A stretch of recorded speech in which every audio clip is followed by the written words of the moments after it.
So take a moment to find your center. Means coming home, to be at home. Not just coming home, not just going home, but to be at home. Arriving. Take a moment to arrive in yourself here and now. Otherwise, the idea that it's somewhere else. It's always somewhere else. Life is somewhere else. The goal is somewhere else.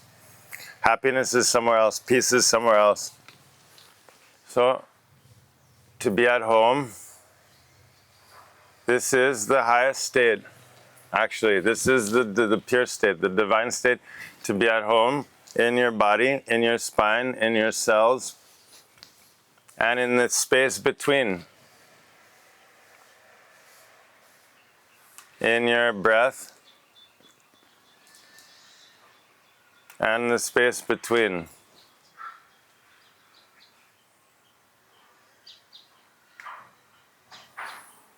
In all the layers of your heart. Means your willpower, mood, reactions, desires, emotions, to be at home. And in your mind, all the layers of mind, all the senses and all the functions. Remembering, thinking, analyzing, synthesizing. To be at home.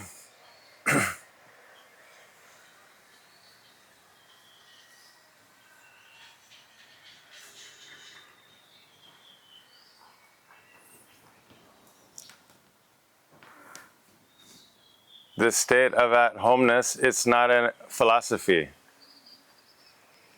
It's not a religion. No, it's a kind of like mathematics. It's a tuning. It's engineering. This state of being in tune. You can feel it at the level of vibration. It's not about some calculations or equations. You can't think your way to being at home. But it's a deep experience, this holistic experience of to be present.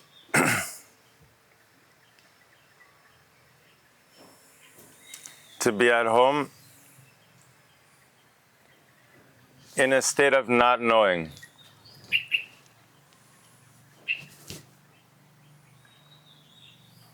Any knowing is like a limitation and is pulling us into the past.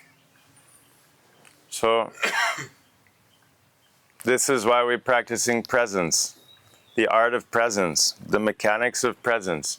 If you want to hit the golf ball properly, there's a poise, there's a way to stand, there's a way to breathe, there's a careful attention that you put into the way that you hold your golf club, into the way that you swing.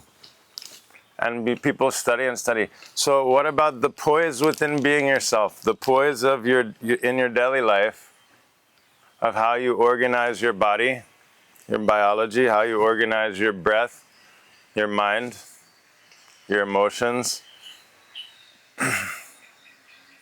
Then we can train, we can bring that same careful attention not only to the playing of sports or doing some arts, but to the art of being yourself.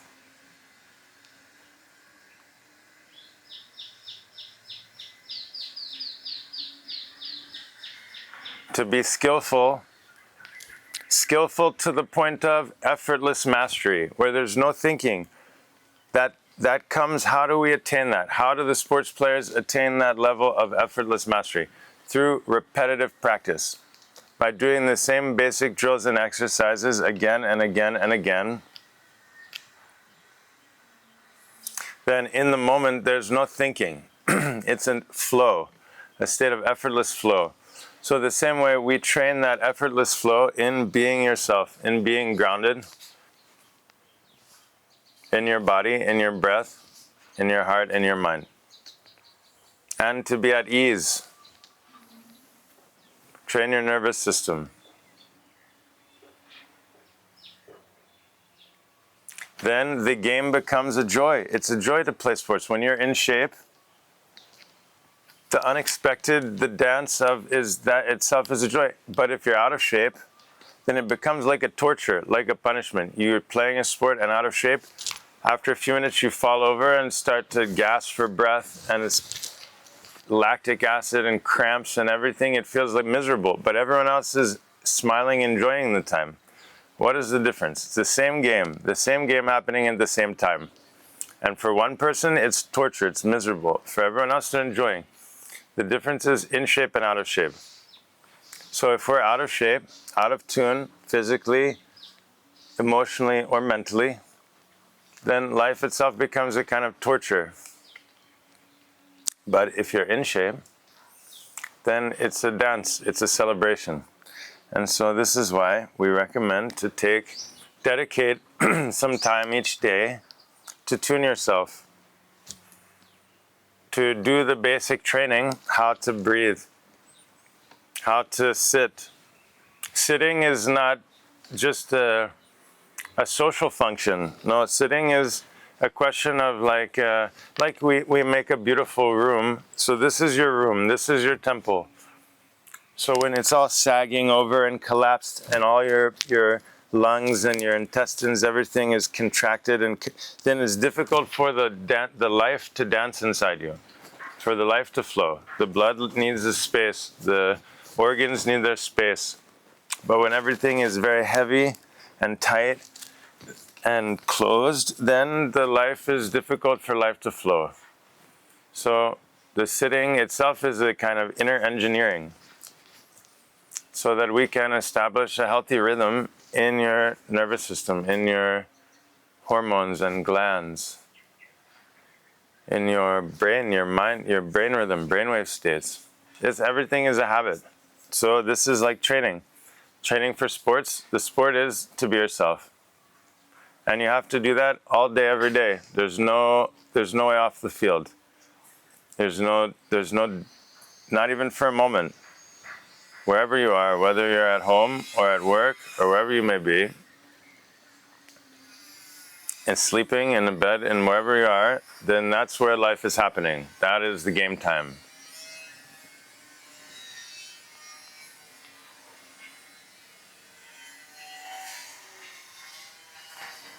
And so this path is focused on doing the basic training in order to embrace the sport or game of life which is happening where? Here and now, in this present moment. This game, not yesterday's game or tomorrow's game. But now we're living in a story about yesterday and tomorrow, and the present moment has become kind of a inferior, secondary somehow.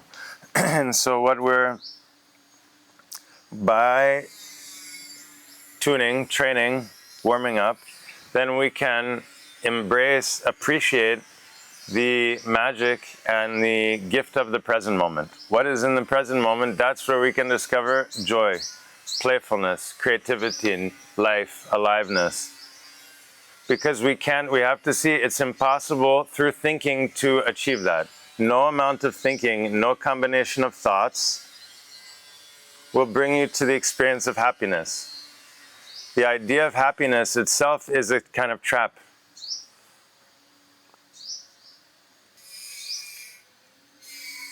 No amount of thinking about peace will make you peaceful, can bring you to peace. It's never happened. It hasn't happened for anyone, and it's impossible it can happen for you or for me.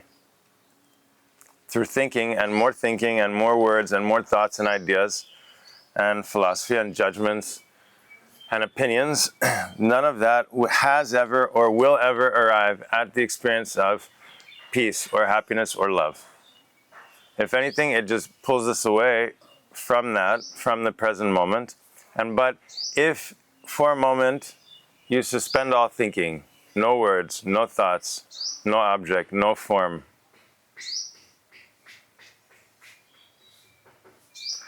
and you enter this state of deep listening or awareness, instead of thinking, shift to awareness, then in that breath of awareness, in that glimpse of awareness, you experience a wave of pure joy, pure happiness, pure love, pure peace. The living experience but it can't be put into words, and the words can never, there's no bridge between the word and the experience.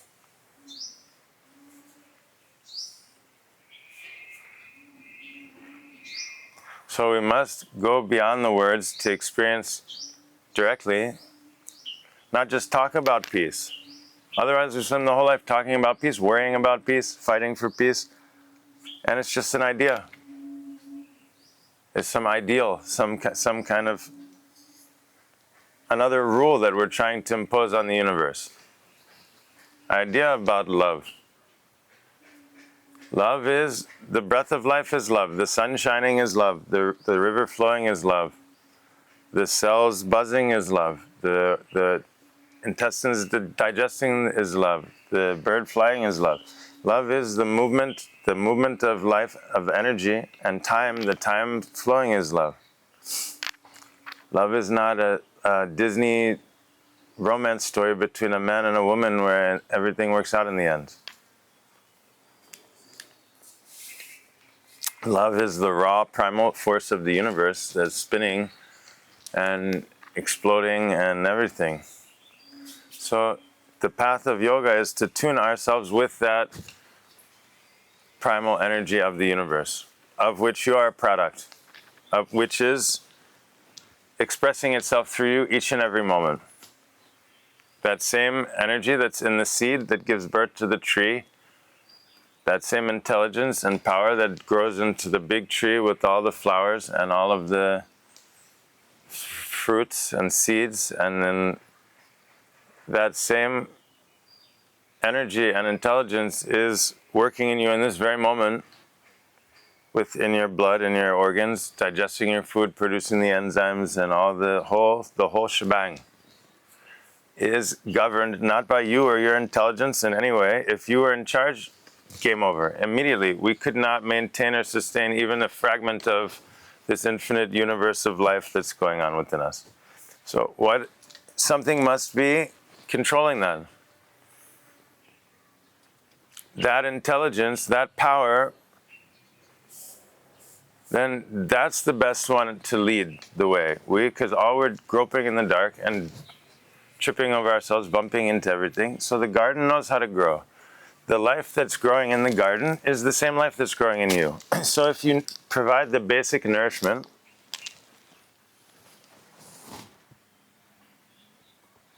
if you clean your body, heart, and mind, if you tune your body, heart, and mind every day, the same like you take care of a garden.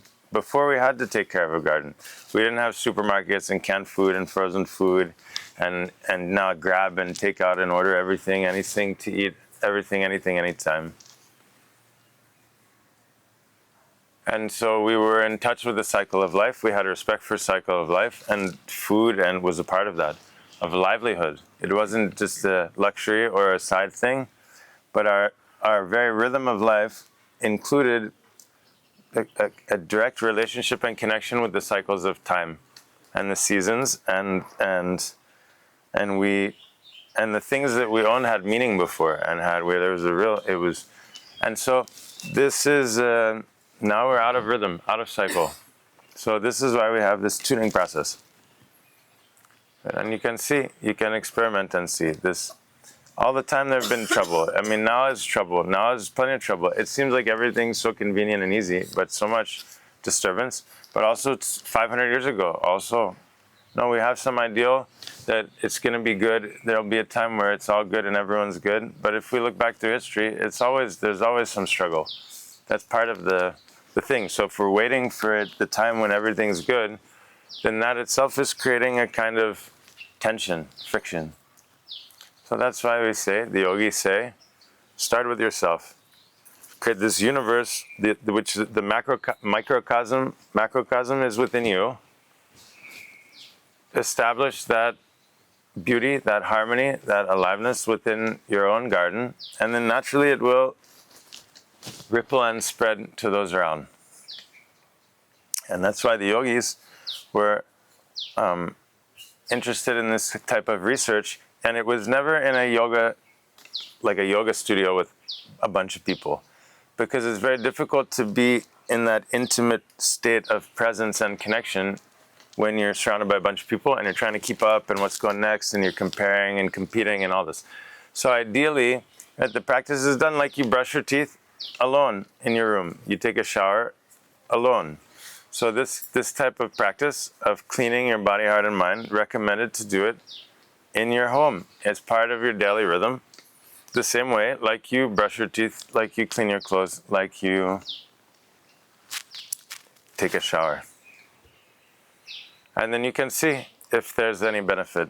You tune your body, heart, and mind. Clean your body, heart, and mind. And through this training, right, with the focus being not to perform, not to do something complicated or to compete with yourself, to prove it that you can do it. Not practicing from this point of view of trying to prove something, but practicing from the point of view of feeling that at-homeness in yourself. Cultivating that ease. Instead of, I'm not good enough, I have to do more, I'm wrong. Right? We get in the tendency always to make ourselves wrong in order to get somewhere. Somehow, whenever we want to learn something, whatever we're doing, it's always, I'm not good enough. Or I'm great, I'm the best is the same. We're either too good or not good enough. And we make it about that.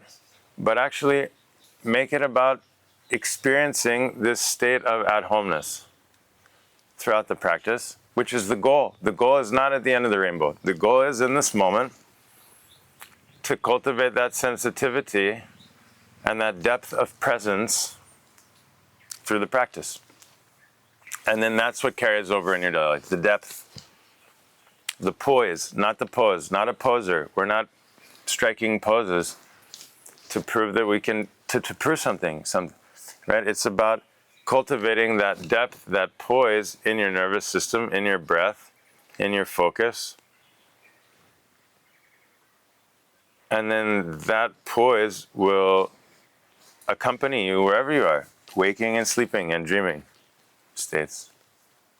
In your family life, in your creative life, in your fun life, in every life. When you're more rooted, more grounded, more present, that will improve every aspect of life. Then when you go for ice cream, you eat the ice cream, you didn't even taste it. It's no enjoyment. But if you're present, if you savor the ice cream, then only then you can enjoy it. So what we're talking is through this process, then we can savor the moment.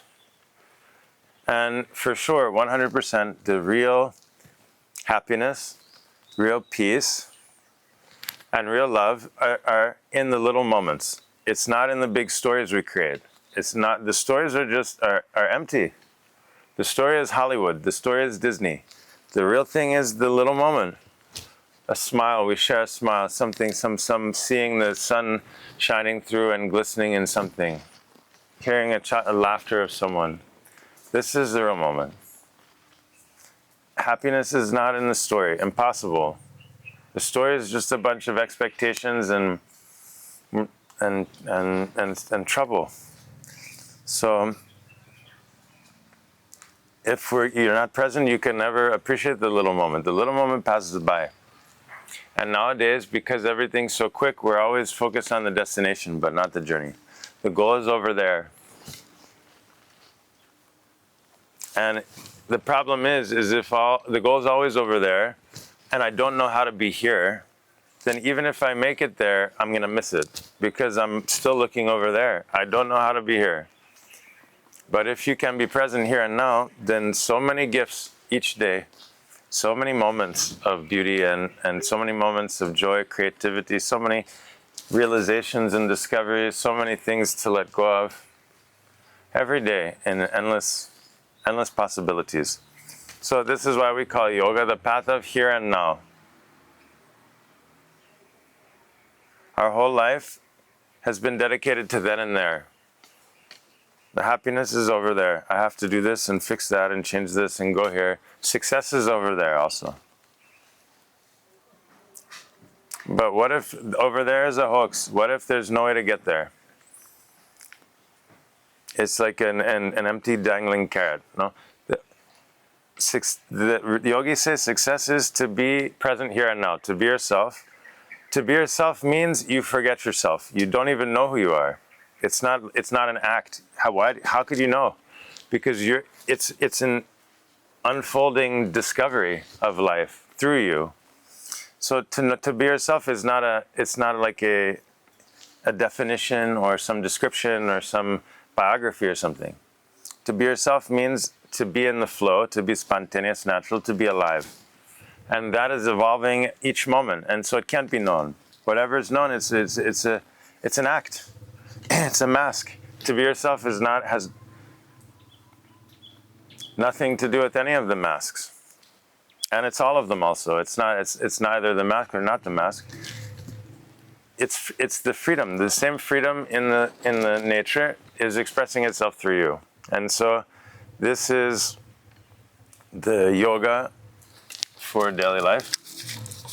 And recommendation is to dedicate a little time to do 100 days. We recommend 100-day challenge. After you go for 100 days, which is essentially 3 months, right, to dedicate some time, whether you have 20 minutes, 30 minutes, 30 minutes. In 30 minutes, you can do 15 minutes of movement, 5 minutes of breath, 10 minutes of stillness. And it's half hour. It's an investment. And then you can see after some time, how you feel, not while you're doing the practice. This is most important. A massage, you feel good while you're getting massaged. And people think that it's supposed to feel good, but actually, this is a fire. So sometimes it feels good. Sometimes it feels rough, like when you go to exercise and work out. You have a good workout and it's burning. At first, when you're unfamiliar, that burn is uncomfortable. But after you become familiar, that burn, you feel this like power, this raw power and transformation, aliveness, and change. It's the same. This is a burn of the ego. In the practice, your ego is burning. Many things. Karma is burning. All these stale emotions and thoughts are burning. No, so it stinks. But the point is, either you keep it inside and it's hiding inside, rotting and creating all kinds of problems, or you clean it out. And so the point of practice is not feel good. It will feel good sometimes. It won't feel good other times. But before you know it, it's over. Like brushing your teeth, like taking a shower. The way you know the practice is working is because in your daily life, when you're not practicing, then you feel more alive, more creative, more connected with yourself. You listen better to yourself. You're kinder to yourself. You listen. These are the signs the practice is working. It has nothing to do with showing off the practice or doing more and more complicated acrobatics and things. Everyone thinks advanced practice is this circus tricks. But the advanced practice is that depth of presence, no, in your body, heart, and mind, that depth of tuning. From the point of view of yoga, from this Yoga Shastra. So that's what I share. My head feels heavy after trying meditation, rolling up my eyes. Am I doing something wrong? So, generally, we have the experience of when we're awake, our eyes are open, and we're engaging with the world around us. Or doing something, doing many things at once. So much stimulation, we're constantly doing. And so to close the eyes and purposefully not go outside, but to stay inside, right? It brings all this energy that's usually being spent through your eyes, right? And through moving your body and through talking and through interpreting language, all that energy that's normally being exhausted is not. And so that energy is building up inside, right? Instead of going out. So at first this is unfamiliar, and then sitting up, right, and just to be still, right, this creates all different kinds of, it starts to stimulate a different flow and pattern in your system, right, and that can be experienced as heaviness, as a kind of tension, and that's why we don't start with the meditation, but we start with the movement, then the breath, then vibration, then stillness. So ideally by that time already it's loosened things up. However, it still can cause this, and same with this eye, what's called the eye lock. This one you don't need to overdo it or overforce it, right? It's gradually, with time you'll be able to hold it, it will become blissful, and it will help you to stabilize your mind. And the subtle fluctuations, this buzzing, right, outside. But it's natural, it's normal. The same like if you were to play tennis and you were to say, oh, my arm keeps getting tired, my arm feels tired holding the tennis racket, right? Because we're unfamiliar with holding the racket. And so the same is true with the sitting meditation, right? There's a process by which one becomes, and it's not psychological. It's at the level of your cells, your nervous system, right? There's a whole repatterning, a cleaning that's going on. And so, yeah, it's natural to feel heaviness. No, it's not something wrong. And the key with all these practices is we're playing the long game, right? It's not like to rush and do it. You have to brush your teeth every day, right? So in the same way, right, you don't want to overdo it. So don't push yourself beyond the point where you feel it's too much, but slowly, gradually, you can increase the time as you become more and more familiar and are able to settle into those deeper states. The main thing is the breath. By working and tuning the rhythm of your breath, right, it will allow you to settle your mind. So it's through the breath that you're able to shift the brainwave states. Question. What does your tradition say about death? Is it stillness and peace? When the life force goes, is there merging into the meditation space? I mean, is meditation emerging into what we will when we pass? Good question. So yeah, essentially, right, each night when we go to sleep and merge into that deep sleep state, that's the state of oneness. Same in meditation. Also, in between each breath, each moment is this flickering. This wave and dots. Each moment we're passing to and from that state, because that state, you are a spark of the light, which is that state. We're not separate from that state as a separate entity that exists. And so it's very natural. It's not something that people feared before. Now we're so out of rhythm with life and the natural cycles of life, right? Where death is hidden and it's bad and it's wrong and we're fighting, right? Without death, the trees that die become the soil, the topsoil, the sand, the earth, the minerals in the earth, right? Each moment your cells are dying. The death is part of it's not a separate thing from life, but it's part of the rhythm of life. It's part of the rhythm and dance of life, is the coming and going of all matter and the shifting in form of matter. But it's just matter, really, and energy is just passing from one form to another, neither created or destroyed. And so now in the modern time, everything that animals are raised, killed somewhere else, we get these packages of meat prepared for us. Same with vegetables. We're not growing our vegetables. We don't see that. The old people somewhere else, they're dying somewhere else. The hospital, everything, we don't see it. And so now we've made death into something bad and wrong and evil. So it's like this, a kind of peace, all-pervasive peace. Now the individual soul is going through a journey of learning, right? That's why we come here, to learn. And we have different lessons in these debts that we pay, this kind of karma, these laws and these actions, reactions. And that's been going on for a long time. Right? What the yogis say is that before attaining human birth, right, even after attaining human birth, before coming onto the path, you have hundreds of thousands of births.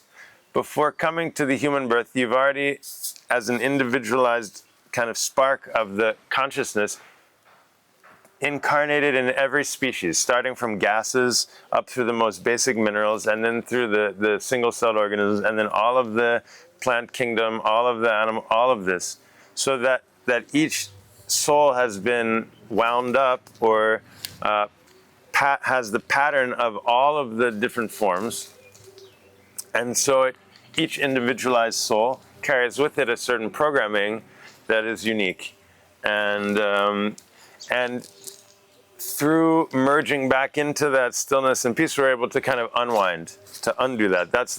From the human point of view, we're able to start to unwind those. And so the death itself is really meditation. Meditation is a death, and through that death, we're able to be born. Right? It's the dying to what was, which allows us to be born to what is.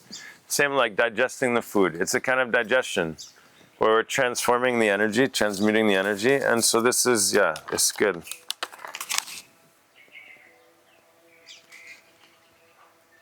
What the yogis say too is the same state. So in the you have waking state, then dreaming, then deep sleep. In the deep sleep state, there's no problems. There's none of the worries, none of the things that are troubling you are troubling you.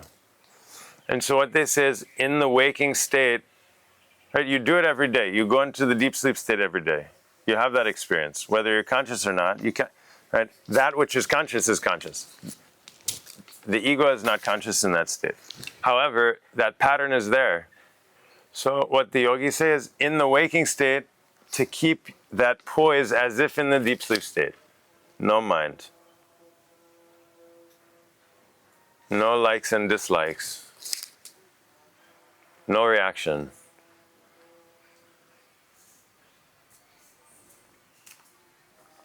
No, in the waking state. And this is like the true birth. That is to be, otherwise it's all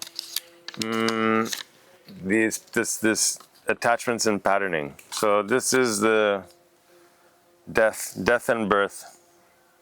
Question, how would I know that I have reached the meditative state? So many thoughts keep crossing my mind.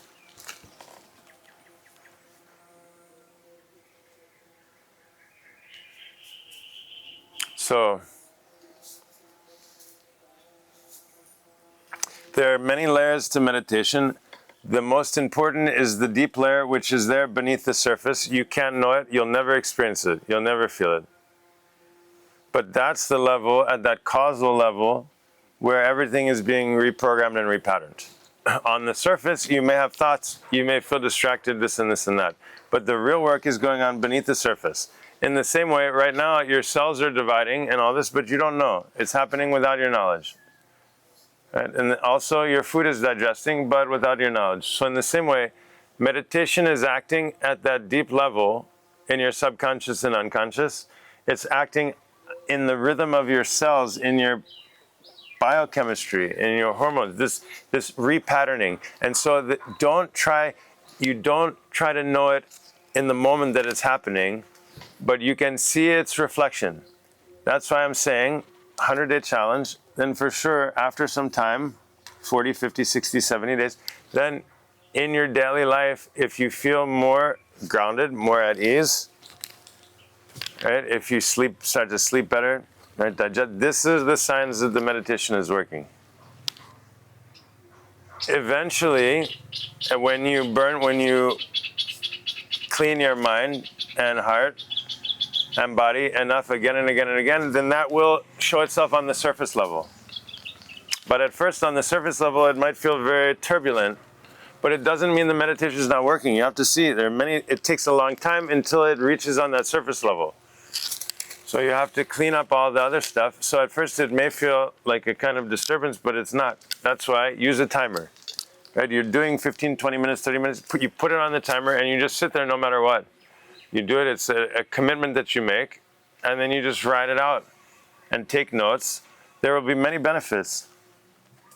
But it's not so like, some are immediate and direct. Sometimes you have incredible experiences, peak experience.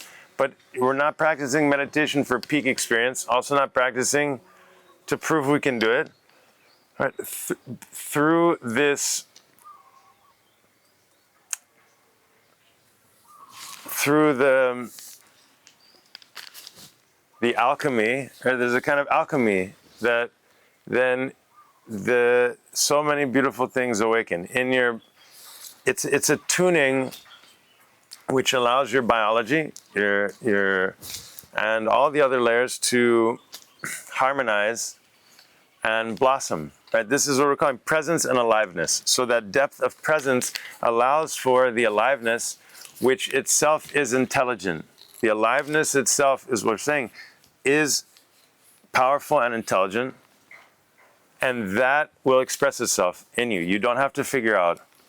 You don't have to know the answer, right? That life will blossom in a unique and way in each and every one, as it is in everything everywhere. Each flower is unique. It's not like there's a flower. There's no flower. There's no tulip. There are infinite incarnations of tulips, each one different and unique with a different color, each one with its own story and aliveness. There's this abstraction of the mind is actually false. There's no flower. There's no such thing as flower. It's not, only a concept. So also no such thing as peace. It's only a concept in the mind. But the experience of peace is something completely different. And so this is why we're practicing to clean the mind, and so tune the mind so it can be present. Question. We talk so much about self-love. How can we reach or practice self-love? So breathing is self-love. When you feel your breath is self-love. To walk in nature, to get the sunlight, sunbathing is self-love. No, to set boundaries is self-love. When something bothers you and it's just for you don't, and you set that boundary, is an act of self-love. To do your daily practice of yoga, breathing, meditation is self-love. Right? To honor yourself, to respect yourself. To challenge yourself is also self-love. To challenge yourself is self-love. No, everything, the life, it's more an orientation or an intention behind than it's an action or activity, actually. To serve others is an act of self-love.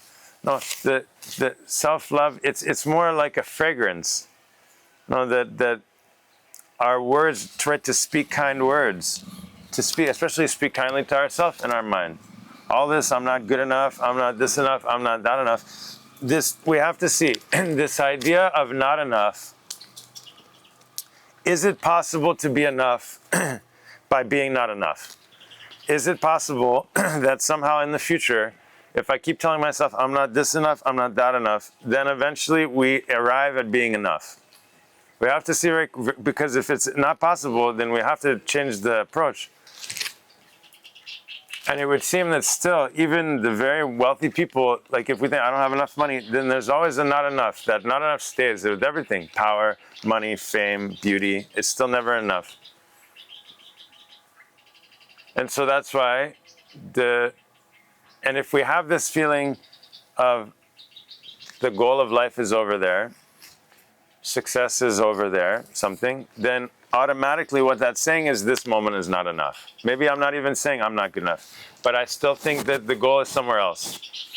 And so this means that the undercurrent is this moment's not good enough. I'm not good enough. So the path of yoga is saying that is the path of enough. This moment is enough. That's the only way to be present. But it's not enough for me. It means every molecule, every cell, every planet, all the ocean, the forest, everything is in its place. The enoughness is in the totality, the microcosm and the macro. It has nothing to do with my life and my story and my preferences. It has nothing. It means everything, everywhere, in every moment, from the time of birth, that I am enough. I'm whole. I am enough means I'm whole. Life is whole. In every moment, but it's not a personal state. Same thing with the present moment. The present moment is not personal. It's not this thing here and now. It means everything everywhere, all at once. All the thoughts of all the humans and all the ants and all the squirrels, everything all at once. Everything all at once is the present moment. It's not mine. Nothing is mine. Even this body, for sure it's not mine. So this is to be in that. Then the tree is a form of self-love. And then we can sit and connect to be under the shade of the tree. Then the love of the tree, we're absorbing that love. Because we think of self only as myself, but self is the one self in all. So then I be in the ocean and I'm experiencing the self-love because the ocean itself is love. And to merge in the ocean is also love. And so the practice of self-love, we have the idea we've been taught we have to sacrifice ourselves for everything and everyone. It started with I think from when we were infants and we're not hungry, but our parents say it's time to eat. And so my feeling is I'm not hungry. I'm not hungry, but but they're telling me I have to eat, and they start giving me negative feedback and are angry if I listen to myself. And I say, oh, if I listen to them and please them, then they give me positive feedback, even if I have to ignore my own signal. For eating, sleeping, and going to the toilet, 3 basic functions of life. We start to people please and to mistrust our own internal signal from very young. I only realized because in Cambodia they don't do that. My son was born here, and they allow the child to be in its own rhythm all the time.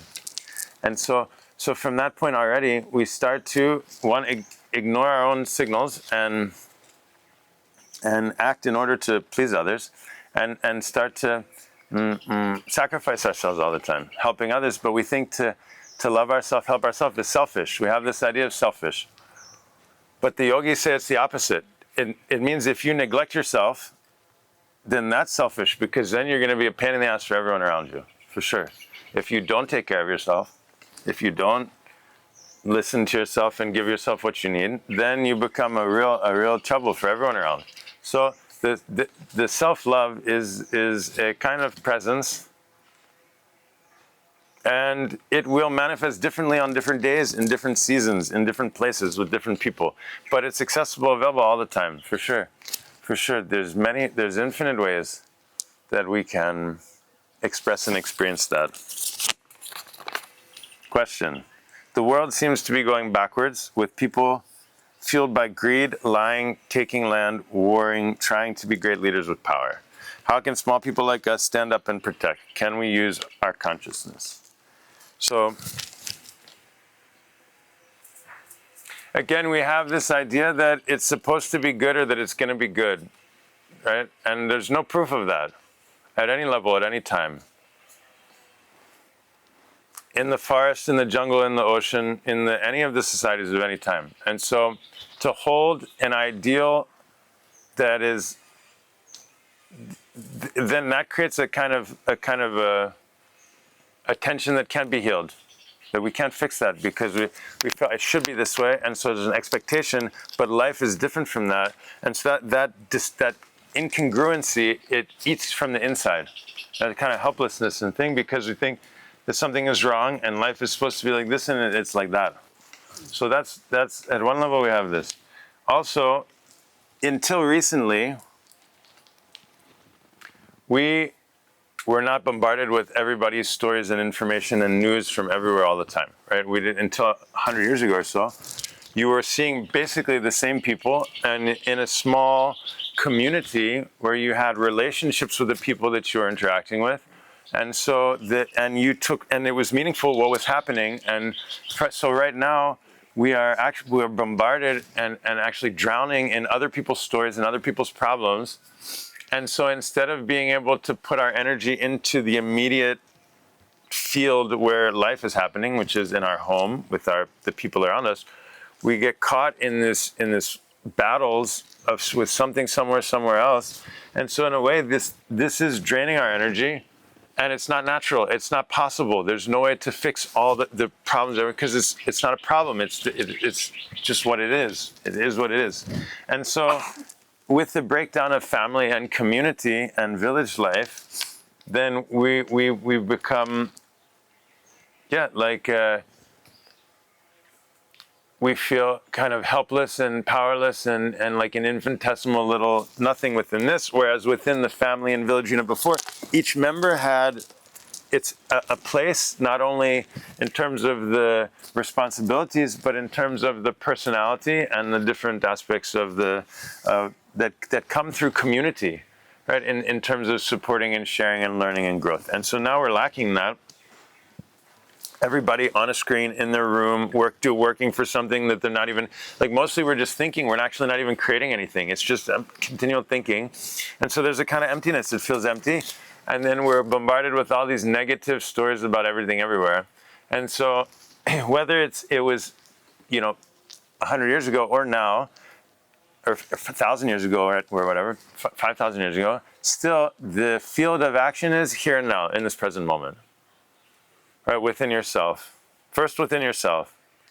If you're out of tune, then no matter what you play is going to be out of tune. If you stink, like if you have all this rotting, and then wherever you go, that smell, you're going to carry that smell with you. So we have to clean our bodies, hearts, and minds, that wherever we go, we have a beautiful fragrance. No, and then our words, whatever words we speak, doesn't even matter which one specifically.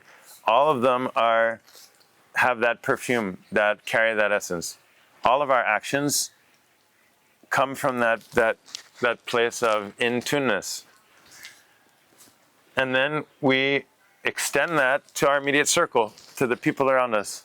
We have to, it's not enough just to think the world should be like this. How does the peace which I experience within myself, that aliveness, how do I carry that into my interactions with my family, with the animals that I meet, with the nature?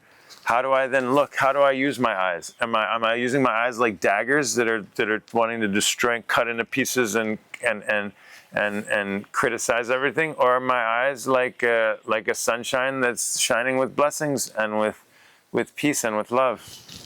We have to. It's not. We can't just talk about ideas of something. We have to embody that, and that's what yoga always has been. Now this whole yoga circus and the yoga industry is something completely different, and it's an exercise. Exercise is good. But we're talking about, this is what Gandhi meant when he said, start with yourself, right? This is the teaching.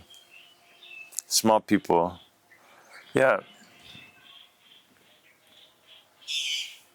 Yeah, the scale, moving back to communities, relationships. This is what we need. This is also the medicine. It's nourishing. Having connections. Sharing space, doing something together, doing a project together, creating something, building something, or working together. There's a meaning, there's a depth in that. We can experience so many different sides of ourselves and emotions in all of this. So that's the richness. Question, sometimes I drift between meditation and sleep. What is the relationship between them? Yeah. So again,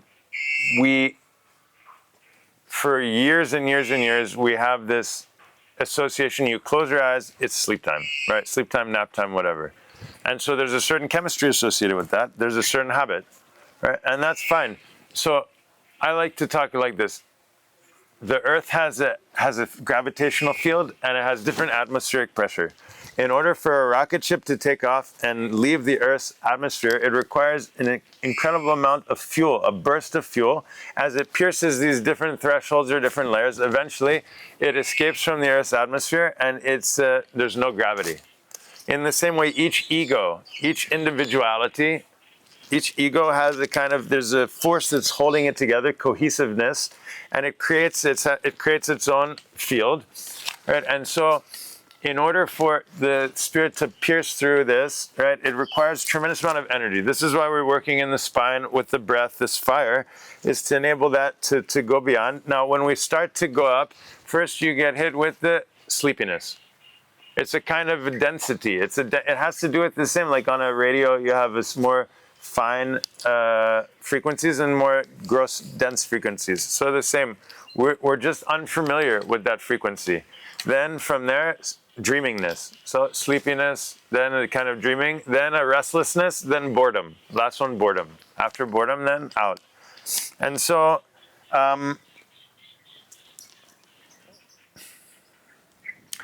but the sleep is not the same as regular sleep. The sleep, that's what I'm saying. The meditation is working beneath the surface. Don't worry about it. The meditation is working anyway, and all you need to do is just keep going. If you practice every day, after 100 days, the sleep will be less, the sharp focus and presence will be more, 100%. It's normal. It's normal at first. But what I'm saying is the sleep isn't even sleep. We have to retrain the nervous system and the chemistry. If you really want change in your life, it's not enough to just like positive intentions and good thoughts and these things making it like, unless you shift the underlying rhythm, then it's going to snap back. And so that's why we're working primarily with this rhythm, and that's that. Next one. Oh, that's this one. Sleep. So sleep. Yeah, and through the practice, then when your nervous system is more in tune, when your spine, when your breath, then you'll sleep better. When you sleep better, you have more energy. Then you meditate better. And then it's so this meditation improves your sleep, which improves your meditation, which improves your daily life. Last one. Oh, we're still on time. Okay. How to be intuitive and still disciplined.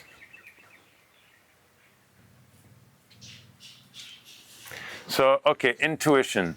What is the language of intuition? When you hear someone singing in tune, someone singing something very beautiful, you're walking down the street and you hear something very beautiful. When you hear that, inside you feel like a warm, something that feels nice, right? Inside, when you hear something very beautiful. Then you're walking down the street, a few minutes later, you hear something very terrible, some cacophony of things. Inside you feel it's not warm, it's like, ugh, and a contraction, right? One is an expansion, the other is a contraction. So every moment, every second, this is how like and dislike is expressed at a very, very micro sensation level. Every person, every action, every sight, every memory, everything is accompanied by this contraction.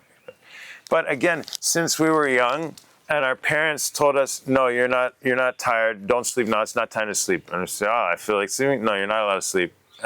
Or we're saying, I'm not hungry, but you have to eat now, right? Then we stopped listening to that inner sensation. And so first thing is you have to be quiet, right? To listen to intuition, not with the mind, not through words and thinking, but to be totally quiet and then feel. Right, rest in that presence, and then you feel something like a or like a ah. Right, then you can work with that and follow that. If you don't feel anything, then maybe it's not time. Right, you can never force. You can't force intuition. You can't force the deeper knowing. Yet sometimes it's not time yet. You have to be patient. So first thing is to listen. You have to learn to listen and to know the language. If you don't know the language of intuition, then you'll never hear it. And it's like this kind of contraction or expansion. Second is to trust it. Right, and life will give you plenty of opportunities because then when you don't trust it, then you get in trouble. And third one is to put it into practice. Right, and again, life will slap you around until you learn to listen and to that inner presence. So the intuition is it's kind of training. It's a training in sensation and to be quiet. And this will only help your mind, your thinking, your efficiency, your creativity, these are not opposite. It's not at all, it's totally complementary. The more deeply grounded and rooted you are and able to listen and be present, this will only improve your capacity to think and to juggle ideas and organize your life in an appropriate way, right? The discipline. Actually, for me, discipline is not you have the aspect of like control, like the army, but discipline really is a rhythm, is establishing a healthy rhythm. So waking up at the same time, eating in the same time. Right? This creates a stable rhythm, and through that stable rhythm, you're able to cultivate this presence and aliveness. And so this is the basic framework. You have to see, right? It's a hypothesis. You see if it works, if it makes sense, if it's useful. If it is, then that's wonderful, right? If it is, then that would be a miracle, actually. If we could be, right? If we could feel at home in ourselves and not like, feel bad.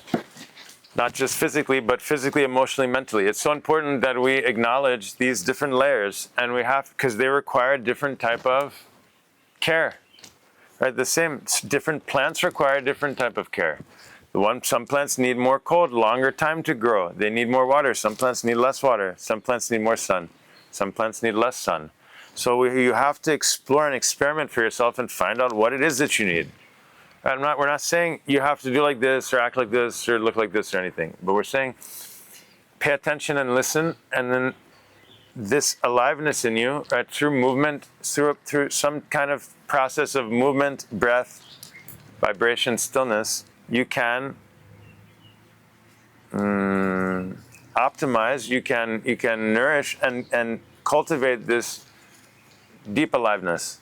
Like in a garden, if you take care of the plants and you give them the proper nourishment and compost and sunlight and water, then the garden will blossom, the garden will bloom. You are exactly like that, no matter what age, what you've done or haven't done, what state you're in right now. The same, you take a shriveled up plant that's completely dead. It looks dead, no leaves, no life. If you give the water to that plant, it knows what to do, it will grow itself back. So this is the approach. It's the approach focused on the natural, organic flow of life, of which you are a product. This is the last thing I shared. This is, people are often asking about the purpose of life, or what's the purpose of my life? What should I do with my life? And what I saw really clearly is actually, I don't have a life. There's not a me that has a life. Life has a me. I don't have life. There's not a me existing somewhere that has something that's life. But life, right, which is manifesting and expressing itself through all of the trees and insects and organisms, through all the flowers, this is life. Life has this flower. Life has this sand. Life has this tree. Life has a me. I will come and go. This thing will come and go. Is very temporary. Like everything else, no different than any of that. And so I am the purpose of life. No, to be myself, this is the purpose of life. It's not my purpose. Life does not have a purpose for me. To be myself is the purpose of life. And so we're living that purpose. Each moment, you're living that purpose. It's not something off in the future. It's not like a big story about the future. That purpose is moment to moment, life blossoming through you. And so it's a small distinction, but it's important. It's something to consider. Right? Do I have a life? My life? Right? That's a certain approach. But the life, right? That's a me approach. But this is the approach we're talking is a life approach. And so this is from my tradition. The tradition has been passed down for thousands of years, and experimented. To keep it alive, right? The sages, like scientists, like artists, have continually applied and explored and experimented. And so happy to share this with all of you. We'll close chanting Om together one time. Sit up tall. Again, take a few conscious breaths.